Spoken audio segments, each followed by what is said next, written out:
Hi everyone, and welcome back to the channel. This is Carmina, Vedic astrologer and reader with the cards of truth.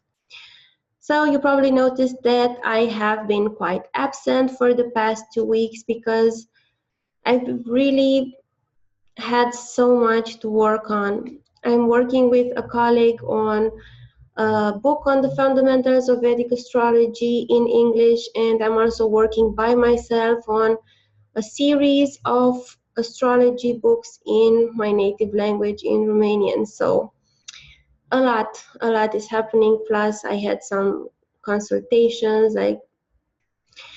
It's been really busy for me, but I'm back, and thank you for sticking by with the channel, waiting for new videos.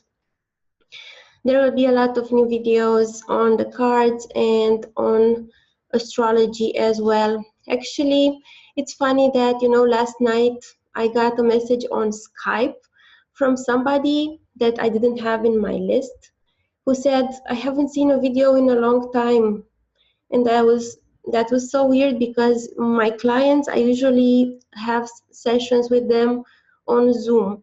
So it's weird that somebody that subscribes to my channel knows my Skype address. And but anyway, thank you for prompting me for making new videos. It's not that I didn't have it in my mind, I just didn't have the time.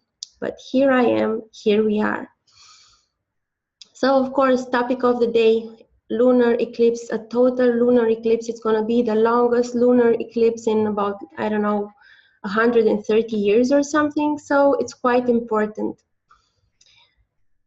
For the past 2 years, we've been having a series of eclipses with the nodes in Aquarius and Leo. So it's been working on the setting of yourself, your kingdom, your creativity, which is Leo, your territory, your own place, your own nation, and Aquarius, which is, people, but seen in a way, in a more impersonal level, like groups, and people seen as humanity, and the person being a humanitarian, and at the same time being, psychologically healthy, which is also Aquarius. So besides that, besides being in those two signs, which are fixed signs, so it's all about steadfastness, consistency, continuing at a steady pace. I guess everyone has been feeling these eclipses in a different way, depending on what your ascendant is. This is pretty general, but it still happens. It still has an effect. So if your ascendant, I'm going to start with Aquarius. If your ascendant is Aquarius, this upcoming eclipse is going to take place.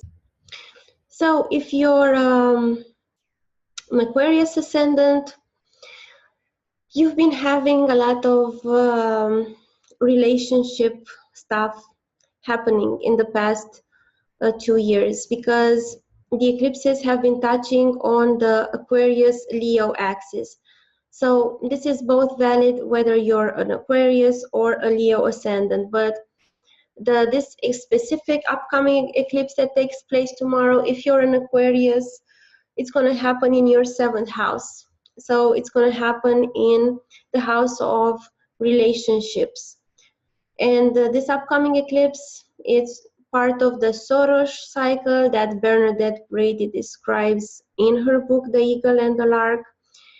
It's a type of eclipses that assist us in letting go of things, but after that we have to take quick action for improvement. So things will improve, but we will have to let go of something. So I have seen in a lot of my clients and my friends that are Aquarius ascendant, their relationships have been tested. Some of them broke up.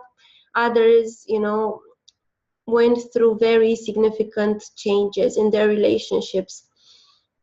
So if you're an Aquarius ascendant, the eclipse tomorrow is like kind of the final, push. It's like, okay, it's this or that with the relationship with your spouse, with your partner. If you are a Leo ascendant, which is on the same axis, it's more about yourself and like living with yourself, like the ideas about yourself, the concepts of yourself that have been tested for the past 2 years, and how you feel about your path and what you're doing. So that's more a Leo type of thing. It's like your creativity. Are you being, you know, the king of your castle, or are you doing what other people are telling you to do? If your ascendant is Cancer or Capricorn, this eclipse is going to take place in your second eighth axis. So especially if you're a Cancer ascendant, it's going to have to do with your resources, with your expenses, with commitment, responsibilities, with your loved ones, because you know, the second house is also people that are close to you in your environment. It's about friends, family, those in your environment. So it's something that has to do with some letting go of that, but it's not, you know, breaking up, letting go forever. You know, it's letting go, maybe moving from a responsibility, or you know, ending something, ending an attitude towards your financial responsibilities, or your friends if you are a Cancer ascendant. And if you are a Capricorn ascendant, it's going to be more about emotional security, and it's going to be about your complexes, about your vulnerabilities, and taking charge, taking responsibility of dealing with your shit, dealing with your issues, which is like the eighth house. It's the psychological battle. So yeah, if you're a Capricorn ascendant, it's a really good time to let go of some complexes, because I'm sure that the nodes have been assisting you in doing the work in the past 2 years, especially. Okay, so I said we talked about Aquarius and Leo ascendant. We talked about Cancer and Capricorn. Now we're going to be talking about, let's see, if you are a Virgo ascendant or a Pisces ascendant, then the eclipse is activating your 6, 12, 12 houses from the ascendant. So they're activating, especially for those who are Pisces ascendant, health. So maybe you are letting go of unhealthy habits. Maybe you're letting go of an unhealthy employment, because the sixth house is also the house of service, the house of employment. And if you are a Virgo ascendant, especially, you are letting go of expenses that are not really gonna serve you on the long run. So some long-term investments that are not really, you know, profitable, lucrative for you. Now let's see. If you are a Scorpio ascendant, or if you are a Taurus ascendant. So especially if it's going to take place, the eclipse, for you in the 4th, 10th axis. I mean, it's been taking place, you know, every 2 weeks, because the sun and moon switch signs. Because when the moon is full, they're going to be in opposite signs, the sun and moon, and when the moon is new, they're going to be in the same sign. So it activates both these axes, but especially for Scorpio ascendant, this eclipse tomorrow on the 27th is going to take place in your 10th. And this axis, the 4th and 10th, and for Taurus, it's the 4th. And this axis, 4th, 10th, is also your parents. The 4th is the mother, the 10th is the father. The 4th is also peace of mind. So for Taurus, it's about, you know, dealing with expectations from their mother, that, you know, letting go of expectations, or letting go of a behavior towards the mother that is not working now, and really improving their peace of mind. And if you're a Scorpio ascendant, you know, letting go of ideas that are about your father, and really letting go of professional things that are not in line with your path. So yeah, it's working hard, it's making choices, letting go of what is no longer working in this axis of attitudes regarding your parents, or, you know, attitudes regarding your inner self, which is the fourth of your, or your outer self, which is your career, the things that people judge us by, the things that other people see us doing in the world. Okay, so let's see what signs we have left. If you are a Libra or Aries ascendant, if you're a Libra ascendant, especially your 11th cusp, your 11th sign from your ascendant. So it's going to be about gains. It's going to be about friends as acquaintances, not really like close friends, because more closest, like super close friends, are more the second, friends that are in environment. So you're going to be letting go, if you're Libra ascendant, more, you're going to be letting go of groups of friends, or, you know, social relations that are not really working for you.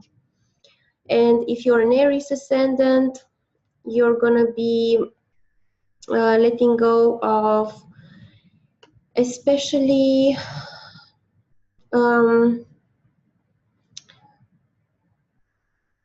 because the fifth house is creativity, so creative projects that you think you are enjoying doing but you're not doing. You're also going to be letting go of attitudes regarding your children, if you have children, and spiritual practices, because it's also fifth house.